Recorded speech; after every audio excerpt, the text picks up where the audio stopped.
Boche gold and diamonds. Buy now, pay later. Shoranur Kulappully Irattampalam ക്ഷേത്രത്തിലെ മേൽശാന്തി ഇപ്പോൾ ട്രിപ്പ് മൂഡിലാണ്. 15 ദിവസം യാത്ര നടത്തി എവറസ്റ്റ് ബേസ് ക്യാമ്പ് വരെ എത്തി നിൽക്കുന്നു ഷൊർണൂർ കവളപ്പാറ ആലമ്പള്ളി മനയിൽ 32കാരനായ AM ശ്രീലാലിന്റെ യാത്രാജീവിതം. തിരിച്ച് ക്ഷേത്രത്തിലേക്ക് എത്തിയപ്പോൾ ഭക്തജനങ്ങൾക്ക് ചോദിക്കാനുള്ളതും യാത്രയെക്കുറിച്ചാണ്. ആ റിപ്പോർട്ട് ഒന്ന് കാണാം. കുളപ്പുള്ളി കല്ലിപ്പാടം ഇരട്ടമ്പലം ക്ഷേത്രത്തിലെ പൂജാരിയായ മേൽശാന്തിക്ക് എവറസ്റ്റ് കൊടുമുടി കയറാനൊരാഗ്രഹം. പിന്നീട് ഒന്നും നോക്കിയില്ല. യാത്ര കഴിഞ്ഞു വരുന്നതുവരെ ക്ഷേത്രത്തിലെ പൂജകൾ മുടങ്ങാതിരിക്കാൻ താൽക്കാലികമായി മറ്റൊരു പൂജാരിയെ വെച്ച് കവളപ്പാറ ആലമ്പള്ളി മനയിൽ 32കാരനായ AM ശ്രീലാൽ ജനുവരി 16 വെച്ചുപിടിച്ചു എവറസ്റ്റിലേക്ക്. കൊച്ചിയിൽ നിന്നും ബാംഗ്ലൂർ വഴി നേപ്പാൾ തലസ്ഥാനമായ കാഠ്മണ്ഡുവിലേക്ക് വിമാനം കയറി. 17 കാഠ്മണ്ഡുവിലെത്തി. ട്രക്കിങ്ങിനായുള്ളതെല്ലാം വാങ്ങി സ്വരൂപിച്ചു. 40 മിനിറ്റ് നേരം കൊണ്ട് അടുത്ത വിമാനത്തിൽ തന്നെ ലുക്ലയിലെത്തി. പിന്നീട് എവറസ്റ്റ് ലക്ഷ്യമിട്ടുകൊണ്ടുള്ള യാത്ര ആരംഭിച്ചു.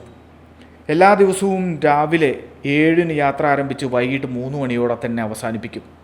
പിന്നീട് അടുത്ത ദിവസത്തേക്കാണ് യാത്ര മാറ്റിവെക്കുന്നത്. ഇത്തരത്തിൽ 14 ദിവസം പിന്നിട്ടപ്പോൾ ശ്രീലാൽ ലക്ഷ്യസ്ഥാനത്തെത്തി. അതെ, 5364 മീറ്റർ ഉയരത്തിൽ സ്ഥിതി ചെയ്യുന്ന എവറസ്റ്റ് ബേസ് ക്യാമ്പും അങ്ങനെ കീഴടക്കി ഈ പൂജാരി. -32 ഡിഗ്രി തണുപ്പും ദുർഘട പാതയും എവറസ്റ്റ് കൊടുമുടിയിലേക്കുള്ള യാത്രയ്ക്ക് വെല്ലുവിളിയായെങ്കിലും അതിനെല്ലാം മറികടന്ന് തൻ്റെ സ്വപ്നലോകം മുന്നിൽ കണ്ടായിരുന്നു ശ്രീലാലിൻ്റെ യാത്ര. ഒരു ദിവസം ബേസ് ക്യാമ്പിൽ ചെലവഴിച്ച ശേഷമാണ് തിരിച്ചിറങ്ങിയത്. ജനുവരി 30 നാട്ടിൽ തിരിച്ചെത്തിയ മേൽശാന്തിയോട് ക്ഷേത്രത്തിലെത്തിയ ഭക്തജനങ്ങൾക്ക് ഒന്നേ ചോദിക്കാനുണ്ടായിരുന്നുള്ളൂ: യാത്രയുടെ വിശേഷങ്ങൾ മാത്രം. എങ്ങനെയുണ്ടായിരുന്നു എന്ന്, അതിനു പുറമെ എങ്ങനെയായിരുന്നു യാത്രയുടെ വിശേഷങ്ങളെന്നും.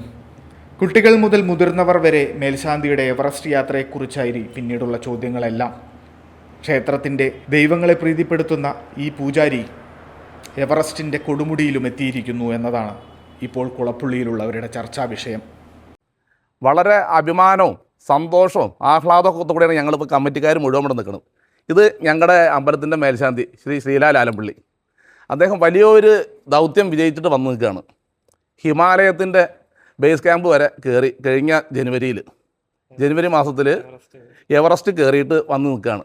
കേരളത്തിലെ ഒരു ക്ഷേത്രത്തിലും ഈ എവറസ്റ്റ് കയറിയിട്ടുള്ള ഒരു മേൽശാന്തി ഉള്ളതായിട്ട് ഞാൻ കുറേ നോക്കി, അറിയില്ല. അപ്പോൾ അതിൽ ഏറ്റവും അഭിമാനം ഞങ്ങൾക്ക് ഉള്ളതാണ്. ഞങ്ങളെ തിരുമേനി എവറസ്റ്റ് കയറിയ ആളാണെന്ന്. പാലക്കാട് ജില്ലയിലാകെ 3 ആളട്ടെയാണ് ഇപ്പോൾ ഇദ്ദേഹത്തെ കൂട്ടിയിട്ട് എവറസ്റ്റ് ഈ പറഞ്ഞ സ്ഥലത്തേക്ക് എത്തിയിട്ടുള്ളൂ എന്നാണ് മനസ്സിലായത്.